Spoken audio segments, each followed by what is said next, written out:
Hey everybody, it's Jason Blaha here, and once again it is time for the Q&As, and I'm going to go back to the old format of doing these actually on camera instead of voiceovers, because I just find it more relaxing and easier to edit. And you guys can look at my ugly mug the whole time. So let me put on my +5 hat of weaponsmithing, and let's knock this out. Alright, first question. Do you believe in body weight set points? The idea the body reaches homeostasis at a new weight after a period of months and then tries to stay there unless you force change. I like how you got force in caps. Force that change. All right. Do I believe in set points the way a lot of bodybuilders and people look at them? Not necessarily. Do I think your body tries to reach homeostasis? Yes, of course it does. Of course the body tries to reach homeostasis. Absolutely. What you're going to notice, though, is that by reaching homeostasis, it doesn't mean that your body does everything that it can to stay there, meaning it's not going to adjust your metabolism or whatever that is. What it's going to do, if your body feels you're trying to change body weight too quickly, either gain or lose weight, oftentimes, unless you have something causing an appetite problem, your body's going to adjust appetite, meaning if you're gaining weight too quickly, sometimes your body will start feeling more full, start feeling more sluggish. That's what happens kind of with set points when you've been in a body weight for a while. However, there's a lot of hormonal things that can really shortchange that, such as things that will increase your appetite, bad diet things, a response of dopamine and everything in your brain, leptin. You can make your body kind of bypass that to keep gaining weight unless you're kind of the chronic undereater. Now, the chronic undereater who doesn't have these dopamine issues in his brain, doesn't have leptin issues and things like that, yeah, his body will oftentimes reduce his appetite to slow down weight gain. And he'll be like, man, I'm full, I'm stuffed all the time. And he might actually find that he's eating less calories than he thinks he is. By that same token, oftentimes your body will try to reach a state of homeostasis to keep you from starving. And again, it's not so much that your body will make you stay at a given body weight, so much as your body will increase your appetite dramatically, because your body knows you're not feeding it. It knows it's not getting food. It knows something is wrong because you're taking food away from it. We like to eat. Our bodies like us to eat. Our bodies want us to be fat because we are designed to survive famines and ice ages. So yeah, it's normal to start getting really, really hungry if you lose a lot of weight or lose weight quickly. It's perfectly normal for your body to do that. So in a way, I guess the set point theory is right in that regard, in regards to appetite. Now, as far as your body maintaining a weight, yeah, there is also the swoosh factor going on with weight loss. But what people need to remember, your body trying to reach a state of homeostasis is because your body thinks there's supposed to be tissue or something there. If you start losing body fat, particularly if you lose body fat relatively quickly, your body will oftentimes, once you've been losing weight a little while, because obviously you always have an initial water weight loss and you go into a caloric restriction, or particularly you start cutting back carbohydrates. You always lose water weight initially. But then what happens, you'll reach certain points to where your body thinks there's supposed to be something where that fat was. So it will go ahead and store extra water there for a little while. What people need to understand there, though, is that that is not homeostasis in the sense that it has stalled your weight loss from fat tissue. Meaning it's going to put water in that area to maintain the weight. So the weight on the scale will stay the same and the fat will look the same externally, but it will start to get squishier to the touch sometimes. And what's going on there, that is your body trying to reach homeostasis because it thinks there's supposed to be tissue there, so it's putting fluid in to maintain balance for a little while. However, what will happen eventually is that your body will say, okay, we realize that this tissue is not there anymore. The body, he just keeps starving me. I keep losing weight. I keep losing body fat. Let me go ahead and just swoosh that fluid off. So what will happen eventually, that 4 or 5 pounds that you've been holding on to that was actually lost body fat, will sometimes disappear in a 24-hour period. Meaning you know that you will have been in a caloric deficit for a little while, and you're like, I've been weighing 197 pounds for 3 weeks straight, but I know that I should have lost several pounds by now. I'm eating the same amount of food, I'm doing the same amount of cardio, I know that I'm in a calorie deficit. Why am I not losing weight? And then all of a sudden what will happen in a 24-hour period, swoosh, the body will go ahead and drop 4 pounds of water weight overnight that it was holding in those fatty tissue areas under the skin, and then all of a sudden you'll look leaner. And that's a little different. That sort of homeostasis is the body saying, hey, this fat's supposed to be here and I can't keep the fat there. The fat is gone because this person is burning through that energy. They've tapped into that fuel tank. So let me put a little water there to be where that fat was supposed to be, just to keep balance in my body. And then eventually your body will realize, hey, I don't actually need that there. He's starving me to death. And that's how your body sees it. You always need to remember that your body thinks that you are starving it to death anytime you're losing weight, even though the reality is you may not be. That's just the way our bodies are kind of programmed to think, because outside of an age of plenty like we live in, obviously your body wouldn't be used to a person intentionally not eating. So if you're not eating, it's obviously because there isn't food available, so you're starving it. It's starving to death. And it's just funny the way bodies work with some of that. Sorry, I got a little sidetracked on that one. All right, so let's go to the next question. Does everyone have a slightly distended stomach when they are relaxed at a healthy body fat weight? No one really relaxes for photos shirtless, so it's not really a point of reference. That's a great point, guys. Usually when guys are up shirtless out in public, or they're getting photos done, they're doing photos for the internet, everything else, guys who work out, obviously they're not letting their gut hang out. The truth is, if it's in the day and you've already had food, you're sitting relaxed like I'm sitting right now. I've had breakfast. I had a bunch of whole wheat toast and Greek yogurt and all that stuff. So yeah, I've got fiber in my gut. So obviously it's going to poke out a bit more. But if you guys saw my training footage from earlier this morning when I was standing, which I put up on Instagram, obviously I don't have that. Or in my Instagram photo, Brittany snapped while I was like dying after deadlifting because I repped out 500 pounds for 7 reps without a belt. So yeah, if you look at that clearly, there I don't look like I look right now. And it's because right now I'm just relaxed. I'm chilling. I'm doing my thing. I'm busy focusing on what I'm doing and talking. I can't focus on, holding my stomach in while I'm sitting. It just doesn't work that way. And that's a good point of reference that people can look at for themselves. You guys will notice the same thing. You might look a certain way shirtless and you take photos or whatever because you're kind of posing for the photos. And a lot of guys on the internet do the same thing. But when you know you're at a healthy body fat, just sit down after you've had a meal, after you've had a bunch of fiber, particularly you've had a big salad or a bunch of whole grains.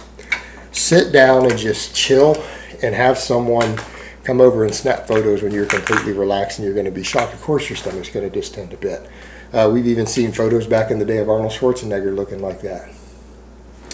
Have we not? That's just reality. That's the real world, guys. Don't be so caught up in the illusions of the internet to where you think that everyone looks the way they look when they're posing on camera all the time, because that's not the real world.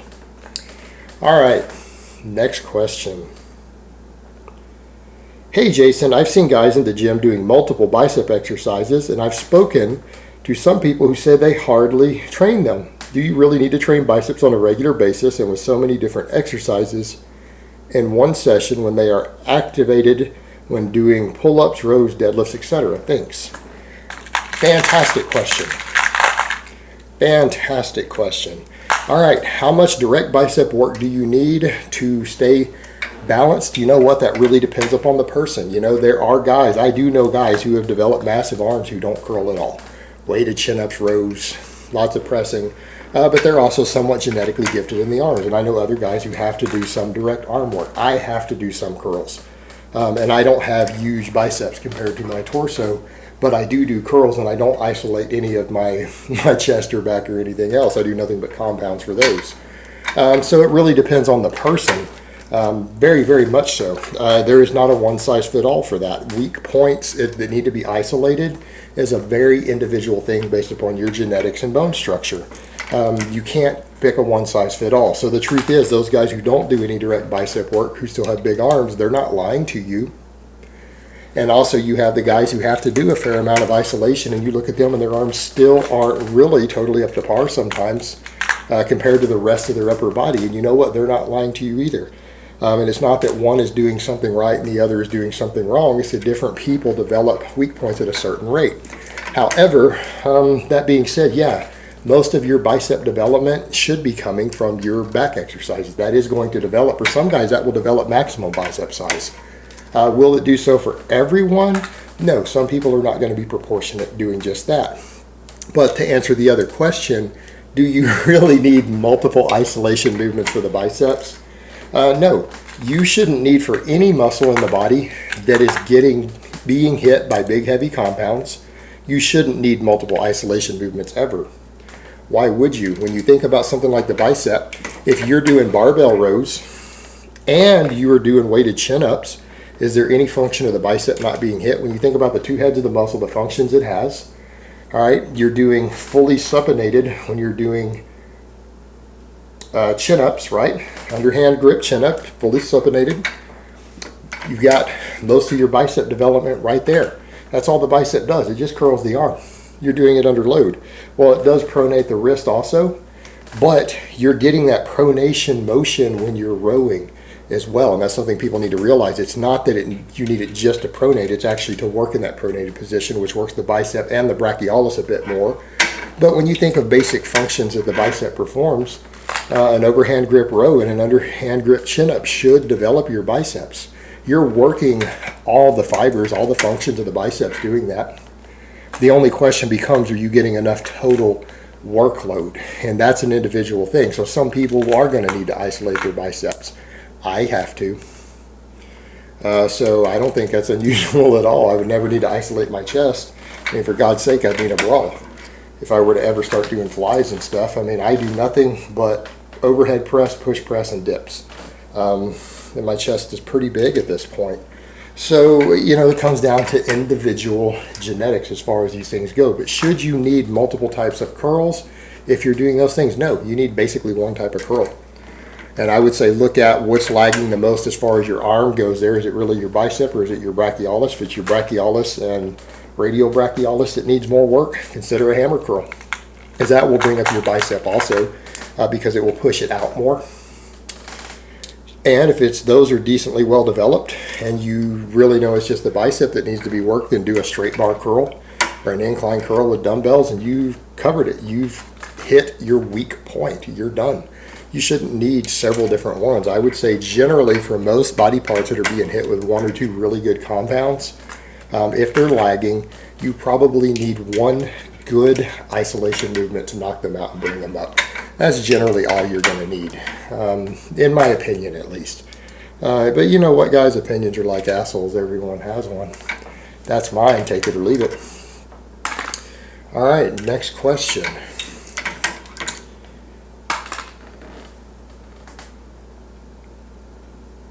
Howdy Jason, hope all is well. How should someone eat to facilitate recovery from an injury?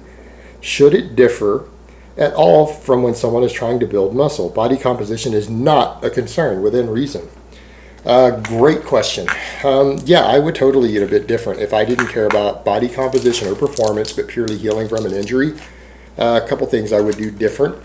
I would say for most people training for recovery, or who are training for performance and body composition, carbs are your top priority, protein your number 2 priority, then fat down near the bottom, just getting your essential fats. You're probably going to want to keep dietary fat fairly low, protein in the moderate range, carbohydrates ultra high. That's the best way to get the best performance, which then leads to the best muscle mass gains for most people.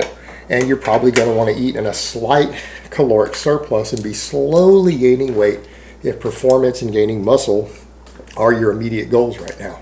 If you're recovering from an injury, what I would look at a little more is, hey, maybe you don't need as many carbs and glycogen to train on. You don't need the training fuel. You can bring your carbs down. That's the first place I would cut calories, because what you're going to want to do is maintain body weight. You're going to want to eat at maintenance calories if you're not really able to train much and you're trying to recover from an injury and you want your body to focus on healing. Just go to maintaining your body weight. Basic maintenance calories, nothing more. You're not going to need as many carbs for training fuel. You could bring the carbs down. That's the first place the calories should come from. And then I would consider increasing fat a little more. And the reason for that, just overall recovery, hormones, things like that, you probably want to get a little more fat in your diet for a little more fat-soluble vitamins, a little more hormones, things like that. Is it that big of a deal? No, but I would consider eating that way. And you're not going to gain much body fat at maintenance calories eating a little more dietary fat. But it might facilitate a little better recovery, because sometimes, particularly if you've been eating more calories, you're okay. But when you start bringing calories down, you can start to develop a little bit more dietary deficiencies. Again, particularly some of those fat-soluble vitamins and things. So I think increasing your fat a little bit, eating a little peanut butter, few more avocados or olive oil or whatever probably wouldn't be a bad idea, because again, you're going to bring calories down anyways. And you want to have a little more nutrient diversity. What you want to make sure of when you're trying to recover from an injury is making sure that you don't have any dietary deficiencies of any type, vitamins, anything else. So you really need a little more varied diet. So even if you've been eating a very low-fat diet, for performance, I would consider increasing fat a little bit, bringing overall carbs and calories down, and just eating a nice, healthy, balanced diet of varied foods to make sure that you're not deficient in anything. Because the last thing you want is a dietary deficiency when you're trying to recover from an injury. And you need to remember you are bringing total food down and total calories down. So getting a little more varied nutrition than you normally get might be useful at that point, because you could be at a potentially higher risk to deficiency just because of that. And that's not set in stone. That's just general recommendations. All right, guys, but that's really all I have to say on that today. I hope it's been informative, and I will talk to you guys next time in part 2.